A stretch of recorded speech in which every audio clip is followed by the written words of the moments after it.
Hello and welcome to another episode of Below the Hospital. If you don't know already, this is an AMI podcast on sterile processing and the issues that sterile processing technicians face today. I'm your host, Garland-Rhea Grisby, Interim Assistant Director for Sterile Processing and Endoscope Service Manager at Kaiser Permanente. I'm also a long-standing AMI member. Today, I have the pleasure of speaking with Tim Hurtado. Tim is the Assistant Director of Sterile Processing at El Camino Hospital in the Greater Silicon Valley. He's a Navy veteran and AMI member. He has over 16 years of leadership experience in hospital and healthcare settings with the focus on sterile processing and surgical instrumentation. He is also a member of AMI STEAM Sterilization Hospital Practices Working Group. Tim, is it anything else that you need to add, or did I cover it? I think you covered everything. Thank you. Appreciate the introduction. Cool. All right. Well, today's topic is SPD management and working with other departments. And we know that it's not always easy. So we'll ask Tim a few questions to see his perspective on what he has to go through. So, Tim, this is a two-part question. We can handle it in two parts, but I'll just ask them both, and then I'll just chime in. What other departments do you work with in the hospital? And what's the key to maintaining good relationships with them and ensuring things run smoothly? So let's just take the first part. What other departments do you work with in the hospital? So in SPD here at El Camino and pretty much throughout my career, our department, SPD department, touches various other areas such as the anesthesia, infection prevention, the nursing floor, supply chain, facilities, just to name a few. Our wound care centers, our clinics throughout the organizations. So, it's a lot of collaboration and working with them. This also extends to the finance and compliance as well as executive leadership. So, when someone talks about SPD, it's not just focused on the instrumentation. We affect everyone within the entire hospital in some way or some form. So it's pretty interesting to take a look at it and realize, like, wow, we're not just SPD and OR, we're SPD and finance and supply chain. And, even the C-suite looks at us and, obviously they'll look at us when something happens and goes wrong and we're there to save the day kind of thing. So it's very important that we have an integration with the broader clinical footprint and ensuring that we're incorporating every department that we interact with. A lot of times, we run into things where we have to incorporate different departments that maybe aren't familiar with our practices, and that's our opportunity to expand and to share exactly what we do and kind of open the world of SPD to other professions. You heard it here, folks. We are not just the people below the hospital. We touch any and everything in the hospital or the healthcare setting. Thank you for explaining that, because folks do just associate us with instrumentation, right? It's larger than that. So what would you say is the key to, or keys to, maintaining a good relationship with those folks and ensuring that things run smoothly? I think the biggest thing is this proactive communication, aligning the departmental operational goals with the clinical outcomes of the organization, emphasizing the shared accountability across the organization is key as well. So what goals can you set that not only impact your department, but affect and improve the quality of our clinical outcomes of the organization? And I think, again, that incorporates not only clinical side, but also non-clinical side as well. Nice. So with that, right, we talk about things running smoothly. What are some of the biggest challenges that you've encountered while working in SPD and with other areas? So over the years, let me go off my list here. Staffing shortages, that was paramount, especially during the COVID era. Vendor quality issues, we've seen that, and developing the relationship with the vendors. I do preach on the vendor side that they are our customers as well. However, we do hold them accountable, but that accountability is the same as how we hold our employees accountable in providing a just culture approach rather than assuming that they're the bad guys. There's always opportunity for that. Or schedule volatility definitely has tested our strengths and abilities for throughput. I think that's the biggest thing. what approaches do we do to address the volume increase and ensuring that we're not compromising the quality of our trays. I think that's probably the largest part of our job, is to make sure that we're balancing the quality over the quantity. So that's probably the main things that I have been focusing on the past years of working at SPD. Good to hear. So again, folks listening in, you are not alone with your staffing issues, your throughput issues, and vendor issues. It's a global thing that we all have to deal with, and we just have to find a way to manage to get through it. So definitely appreciate that explanation. So what do you wish folks outside of SPD knew about these challenges? And that can be other departments, facility executives, or even the public in general. What do you want those folks to know? We all hear the SPD is the heart of the hospital. You go into any organization, I think nowadays you hear that more often from the C-suite as well as other departments, which is great. 10 years ago, that wasn't the case. I think, continuing to emphasize how foundational SPD is to the surgical success, which also relates to the nursing floors and all the other departments. Every tray that we process is a direct link to the patient safety. I do advocate for the greater visibility and respect of SPD within our executive leadership, incorporating them into our staff huddles, bringing them down, having that exposure of what we do and what our staff are doing and the achievements that they're accomplishing. I think that's paramount. As we know, SPD is not just about cleaning instruments. It's about risk mitigation, our quality assurance, and also enabling that the surgical teams are able to deliver the care without any hesitation. So in general, our stakes are high and the margin for error is zero. That's awesome, especially having senior leaders participate in rounds. I had that discussion with Tori some time ago about leadership rounds.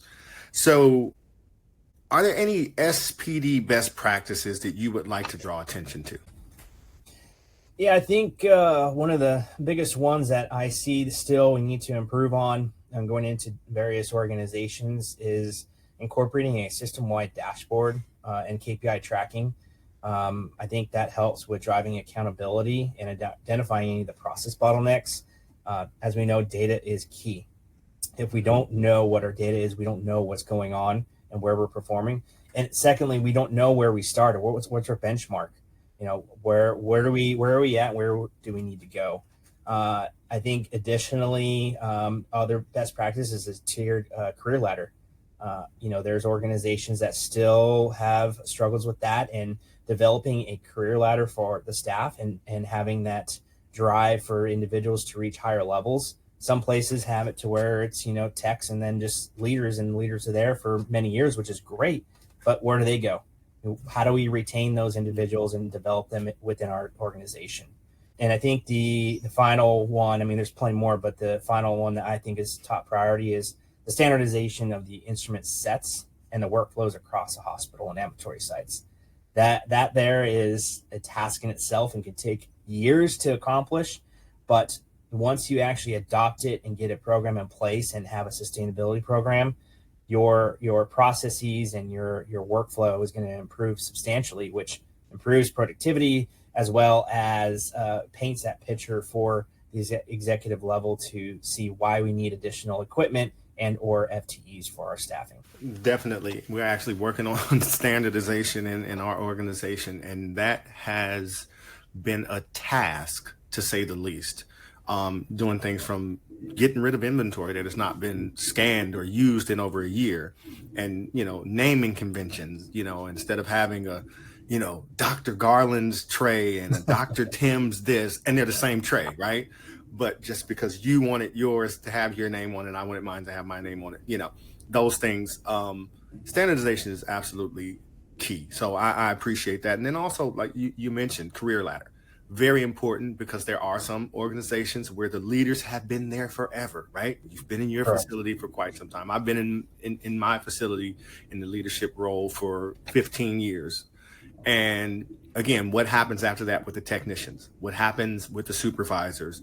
And, it's important to sit down with those folks and say, hey, what are your goals? What do you see yourself in the next 3 years or 5 years or even 10 years? And just kind of nudging them. I tell my supervisors and also my staff, I'm not always going to be here. Absolutely. At some point, I'm going to retire, right? And someone is going to have to step right in with different ideas, or different, ways to make things work out a little bit better. But yeah, that career ladder is very, very, very important. So thank you for bringing that up. Now, industry standards, right? Regarding those, what are some that you have used in the past or that you would like to see broader adoption of in the future? So as you know, as you mentioned, I do sit on the AAMI Standards Committee and help developing some of the standards. I've been doing that for a couple of years. Definitely appreciate that and definitely advocate for anyone who wants to be part of that change to participate. I know it's a commitment, but that's a commitment worthwhile. I think it's worth every penny and time spent out there. Obviously ST79 is the bread and butter of what we do. I've been using that throughout my career, and it's helped me a lot. In which we have different departments in which they try to adopt a certain practice, and I can reference 79. Yeah. I think the biggest one was ST91 with the reprocessing of flexible endoscopes. In prior organizations, I was able to utilize that in creating a standard practice across the system, in conducting assessments of each of the organization's high-level disinfection and endoscopy suites, and improving that process and compliance. So that having the ST91 has really helped us define how we should be performing our high-level disinfection of endoscopes. And then more recently was the ST108 that came out. So that's an awesome one to have as well. And I think it's a challenge as well for facilities to adopt, but we're slowly starting to see that being engaged. Yeah, ST108. I knew that was going to come out, right? Everybody talks about ST108. It is a struggle, but to your point, yes, it is slowly being adopted, especially dealing with like older facilities and things like that. And I also would mention too, the newest one is the TR 109 that came out for transportation. Yep.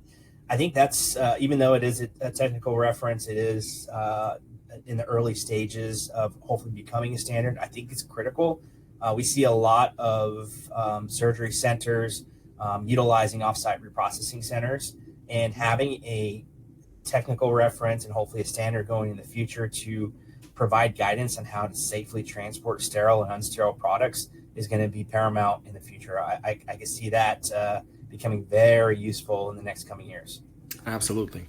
So students, right? Regarding students, any advice for students looking to enter the sterile processing field? And if so, what should they know before taking the plunge into the flooded market of sterile processing? First off, do your research, understand what sterile processing does. This is not a kosher job. It's not where you sit down and go through instrumentation. It's physical. It takes a lot of work. There's a lot of processes and standards that you need to understand and know to effectively do your job. Having an open mind. So biggest thing too is get certified. Yep. Get certified early on. Stay current with your standards. Again, if you have the ability, participate in the AAMI Standards Committee or any other chapters that you have within your area to stay current. And then if desired, pursue that leadership pathway. Talk with your managers and find a mentor that can help guide you into that direction to help grow in your field. The field, like I was saying, isn't just technical, it's strategic. Every SPD tech is a potential future leader. And I believe if they commit to continuous improvement, we'll start seeing that the leadership pool that we have now that are going to be much stronger and much more well-versed in the standards than we've ever seen before. Excellent. Yeah. I tell staff all the time, you don't need us leaders to hold the line. You have to hold the line, right? And that's where leadership begins, being able to take action and responsibility and to, one of my mentors used to say, grab the bull by the horns, right? And, that's where that leadership starts. So you kind of touched on it, right? You talked about getting involved. We encourage folks to get involved with chapters and some of these, guidance groups. So do you have an additional call to action? Like if someone wants to help improve the state of the sterile processing profession, what should they do? Right? You touched on it a little bit. I think the easy way to say it is elevate the profession, right? Mm-hmm. Have those spokespersons, advocate for the mandatory certification, invest in the technology. And this is from the executive suite and leaders within, look at what you're doing within your department, invest in that technology and the processes that you have within your areas, involve the SPD leaders in strategic planning, not just operations. If you're not an executive, empower your teams with data and resources and represent them within the organization. I think a lot of times we have where we get into beneath the hospital, beneath the, we're in the basement. We as leaders need to go and voice out what we do, how we do it, and what great work we're doing, and have people understand the complexity of what we do. Our job is so critical. And I think the more we talk about it and the more we work on advocacy within our field, we're starting to see some change. Well, Tim, that is all that we have for today's podcast. I want to, give you a huge shout out, huge thank you to Tim Hurtado for taking this time to sit and chat with us on this episode of Below the Hospital. So as usual, folks, I hope this episode, as the other ones, have been useful. We'll be back in 2 weeks with another episode. If you want to support the podcast, you can find us at Below the Hospital on Spotify, Apple Podcast, YouTube, and Amy Array. Until then, see you when I see you.